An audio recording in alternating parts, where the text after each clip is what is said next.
Eh bien bonjour à tous, aujourd'hui on se retrouve pour une vidéo un petit peu spéciale qui sort un petit peu de l'ordinaire sur la chaîne. Tout simplement, je vais vous présenter un projet qui me tient à cœur. Voilà, des agriculteurs autour de chez moi se sont regroupés, et voilà, des agriculteurs que je connais, ce sont des amis pour certains, pour justement lutter contre tout ce qui se passe en ce moment. Avec l'agribashing, tout ça, bon, je vais pas vous refaire le truc, mais voilà, vous voyez un petit peu tout ce qui se passe aussi de votre côté. Vous êtes au courant des choses. Donc du coup, ils ont eu l'idée de faire une idée vraiment sympa, de réaliser des petits films sur leur vie, sur leur métier tout simplement, expliqués de façon simple pour tout simplement le diffuser ensuite dans les écoles. Donc ils m'ont demandé de justement réaliser ces films, voilà, de manière très simple pour montrer un petit peu le métier aux plus jeunes et essayer de lutter voilà, contre tout ça et montrer le vrai métier. Donc on va commencer chez Christophe qui m'a reçu chez lui. Donc c'est un agriculteur voilà, qui est vraiment à côté de chez moi, à peine 10 minutes de route, donc c'est vraiment sympa. Du coup, je l'ai filmé, il nous explique un petit peu son métier, son élevage, tout simplement, tout ce qu'il fait sur sa ferme voilà, de façon très simple. Et du coup, voilà, moi je me suis dit pourquoi pas le diffuser aussi sur ma chaîne, ça fera peut-être, enfin, ça permet de toucher encore un peu plus de monde tout simplement. Et donc ce sera ce format-là, donc ça sera pas exactement le même format qui sera présenté aux plus jeunes, mais dans l'idée ce sera un petit peu ça. Et j'avais envie aussi de vous montrer ça parce que c'est un projet qui me tient vraiment à cœur. Donc n'hésitez pas à liker, pardon, à lâcher vraiment un max de likes pour cette vidéo, ça, pour soutenir la cause tout simplement. Et puis je vous laisse avec la vidéo, pardon. N'hésitez pas à interagir en commentaire, à me dire ce que vous en pensez. Et donc on se retrouve tout de suite chez Christophe.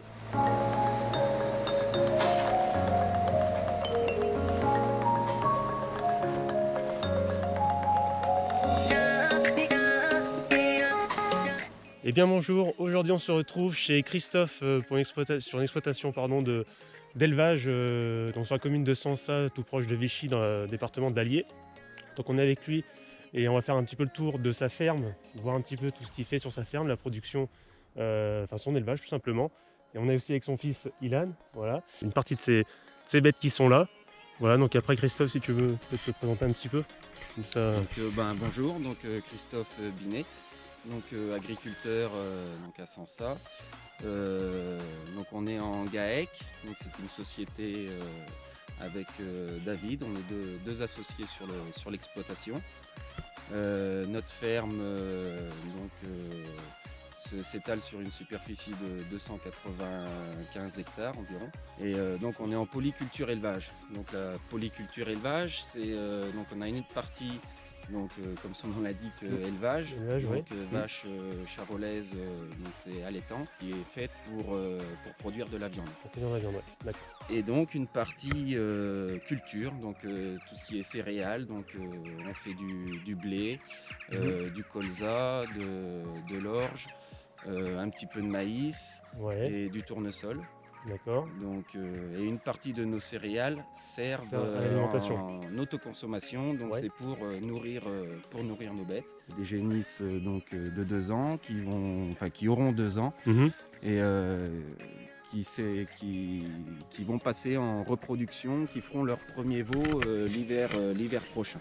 D'accord, ok. Donc là, à cette époque, elles sont encore dehors. C'est les dernières vaches qui sont dehors. Aussi bien manger de l'herbe, la bonne herbe, tranquillement, exactement, plutôt que, même si dans les stabulations on est pas mal sur la paille, elles sont aussi bien ici. À l'air libre. À l'air libre, voilà, exactement. Et donc du coup, ton élevage, tu as combien de bêtes au total au total, on fait entre 140 et 150 vélages par an.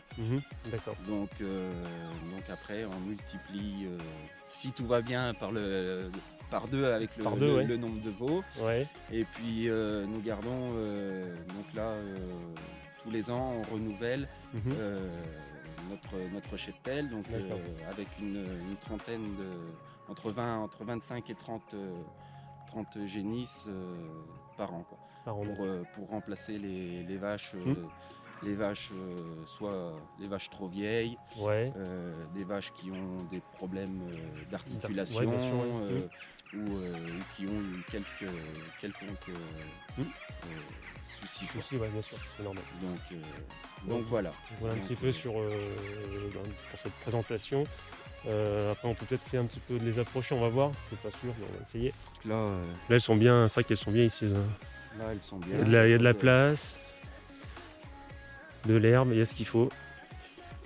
Donc là, à cette époque, on est en pleine période de vélage, Mhm. donc où les vaches font leur veau.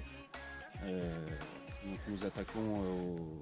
nous attaquons au 15 novembre et Ouais. on finit à peu près au mois de mars. D'accord, ok. On va aller voir Ouais, on va les voir, on va les voir. les vaches en En stabulation. stabulation, on va montrer un petit peu ce qu'elles mangent. Voilà. Si il y a un paillage aussi. Il y a le aussi paillage, sur on la- montrera donc pour la litière, voilà. ce qu'on leur donne Sous à la- manger. voilà, Elles sont bien. qu'elles sont bien, qu'il y a de la Et place, puis, qu'elles sont... et puis voir les petits veaux les petits veaux, exactement. Ouais, les non, non. nouveau-nés qui Voilà. Donc, qui viennent d'arriver, car on en a quasiment Ouais. tous les jours cette D'accord. période. Et, D'accord. Et ben, on se retrouve donc on va aller là-bas, voir tout alors. ça. Allez, Eh c'est ben, parti. allez, c'est parti.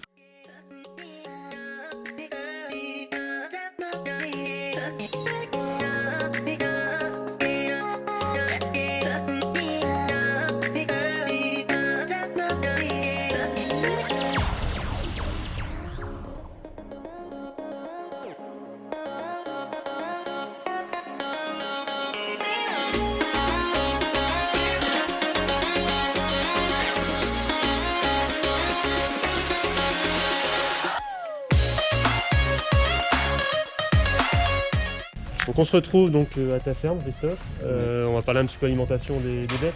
Ouais. Voir ce que tu leur donnes un petit peu. Donc là on est devant les silos. Ouais. Donc déjà pour commencer, qu'est-ce que tu leur donnes du coup?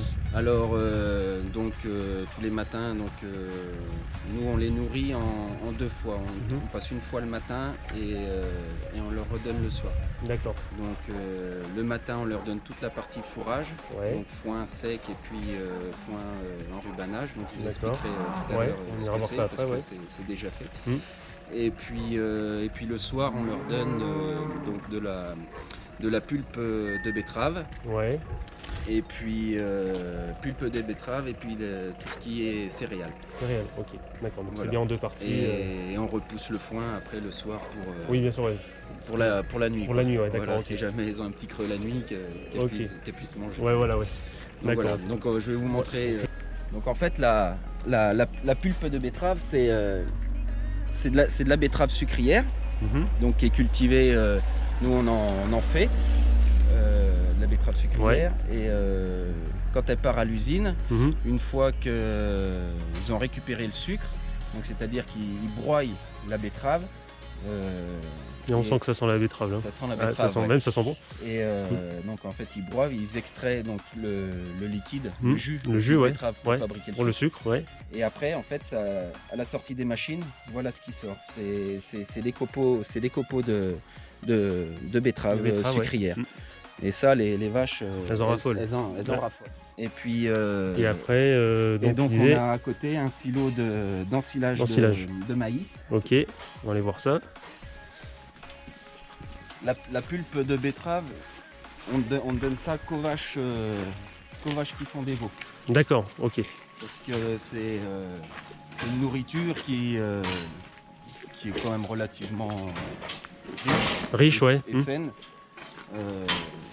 Et on peut en donner, même si on dépasse la quantité, Ouais. elle risque pas ça risque Ça- pas de leur modifier leur transit. Le transit, ouais, d'accord. Ok. Par rapport à de l'ensilage de maïs. Donc l'ensilage de maïs, donc c'est représenté comme ça. Mm. Donc en fait c'est toute la C'est tige, la plante entière. c'est la plante entière, Voilà, ouais. tige Mm. plus épi, Mhm. donc qui passe pareil dans une machine, une ensileuse, qui broie Et tout ça en copeaux. et qui met tout ça en copeaux. Et ça on donne ça nous uniquement aux jeunes génisses Jeunes, en ouais. fait qui sont pas encore prévus pour la reproduction quoi. Donc, D'accord. habituellement on n'en fait pas, mais cette année avec la sécheresse qu'on a eue, Ouais. on avait peur d'être limite Donc ça permet de... trop limite Ouais, ça permet- sur la nourriture, donc on a fait Pour être sûr, un petit stock en plus, un petit stock en plus, mais habituellement vous en faites pas. on Ok. en fait pas.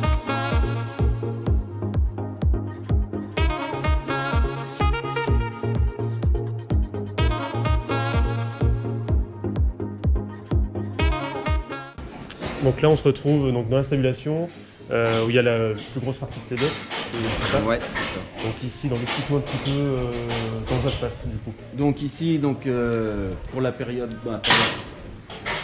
la période de vélage, donc enfin même un petit peu avant, on rentre les bêtes à peu près 15 jours, 3 semaines avant qu'elles vèlent. Donc on les met à l'abri, on les met dans des cases sur paille. Ouais. Donc où on les nourrit donc tous les jours. Nourrit tous les jours, épaillé aussi. Et on paille tous les jours. Tous les jours aussi. On fait l'après-midi, donc de façon à ce que la nuit elle soit bien au propre, bien sec. Ça c'est des génisses justement, ce sera leur premier veau. C'est des toutes jeunes bêtes. Donc voilà, donc le matin on leur donne tout ce qui est fourrage. Donc on voit ici, ok. Donc on leur donne du foin sec. Donc c'est de l'herbe, de l'herbe séchée qu'on fauche et qu'on fait sécher donc, au soleil. Du foin sec, et puis on leur donne de l'enrubanage. Donc l'enrubanage c'est pareil, c'est de l'herbe, mais qui est récoltée donc tout de suite humide. plus tôt, plus humide, et qui est conservé sous un film plastique. Ouais, d'accord. Pour pas que ça prenne l'air, en fait ça fermente un peu, et en fait ça permet de récolter la plante au moment où elle est la plus riche en fait. D'accord, très bien. Du coup c'est conservé dans ce... Voilà. Ok, donc que des choses naturelles, enfin que des... Donc là c'est tout ce qui est fourrage, donc pareil, est récolté sur notre exploitation. D'accord. Tout vient de chez nous, quoi. Très bien, donc après des cases assez grandes, enfin voilà, il y a quand même... Donc là après voilà, les cases elles sont proportionnelles au nombre de vaches. Voilà. Donc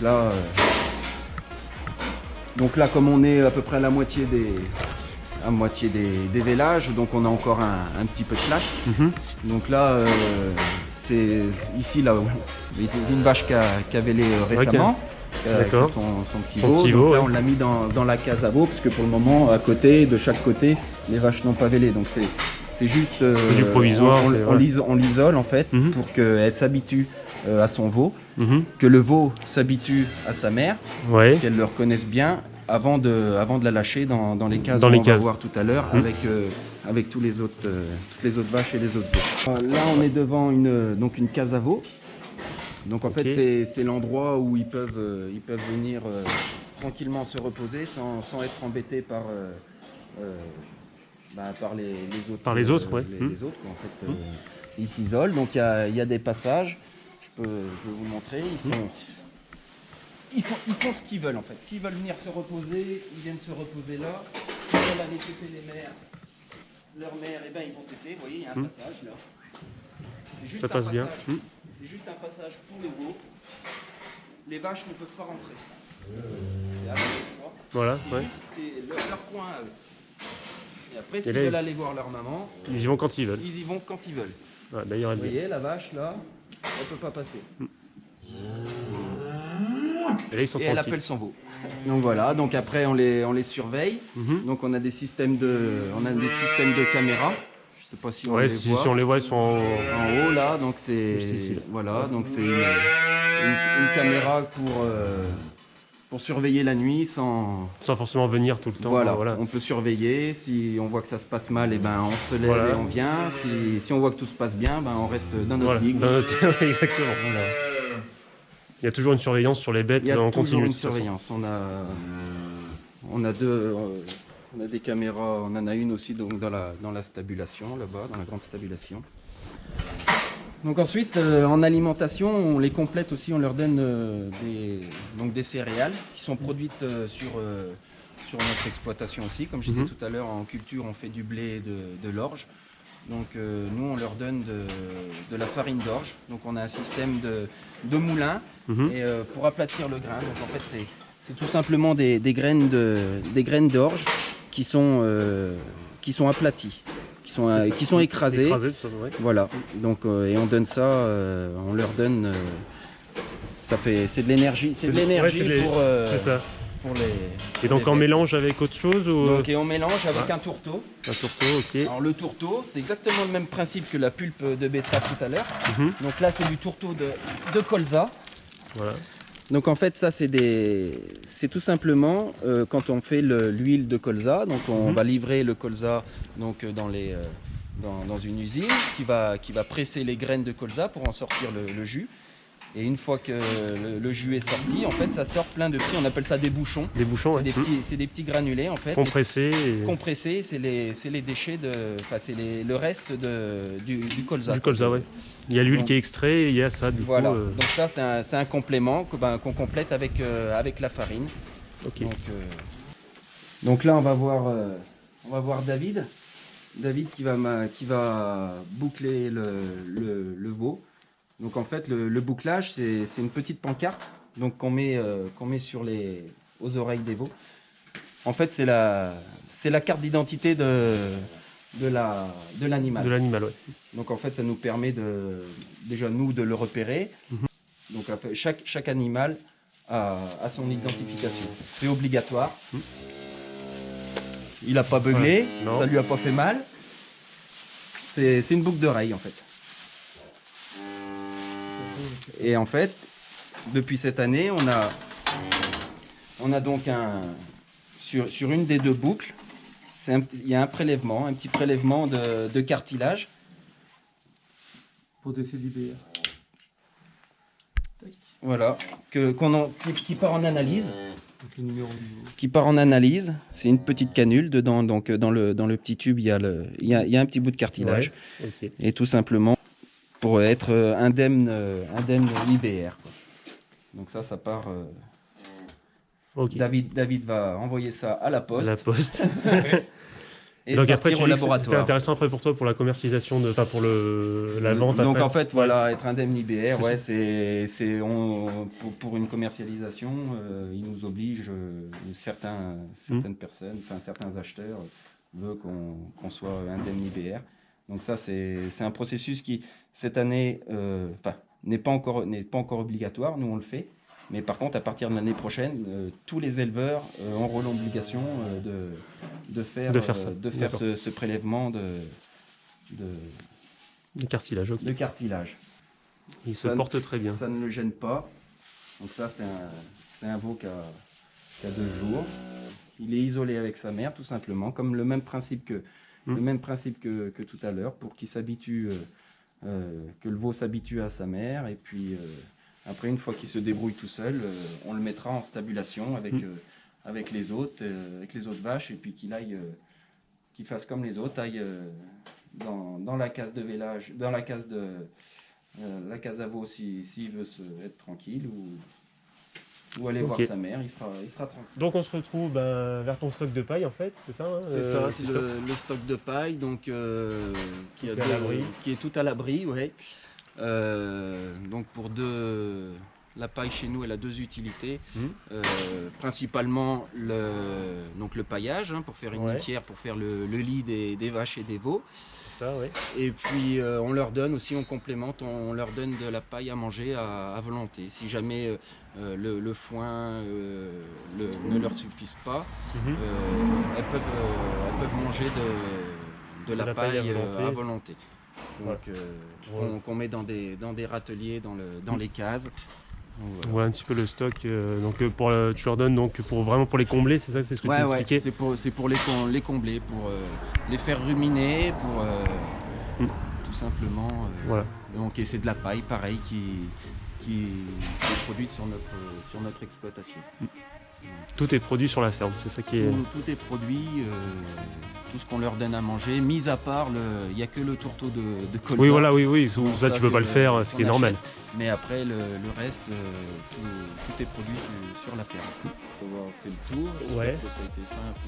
Oui, simple explicite. et explicite. Bon, je pense qu'on a bien montré ton activité, ce que tu fais, comment tu le fais surtout. Donc je pense que c'est très bien. Donc je vais faire le tour de mon côté d'autres fermes aussi dans le secteur, tout simplement, pour montrer un petit peu ce qui se fait d'autres, tout simplement, parce qu'il n'y a pas que ce système de production, il y a aussi des céréales, des grandes cultures. Donc du coup on va découvrir tout ça dans dans la suite, simplement de la vidéo. On a chacun nos méthodes Chacun, différentes, voilà. mais qu'au final, Le but est le même et voilà, exactement. que c'est toujours la même chose. Voilà, mais fait différemment et toujours avec la passion, ce qui est le plus important.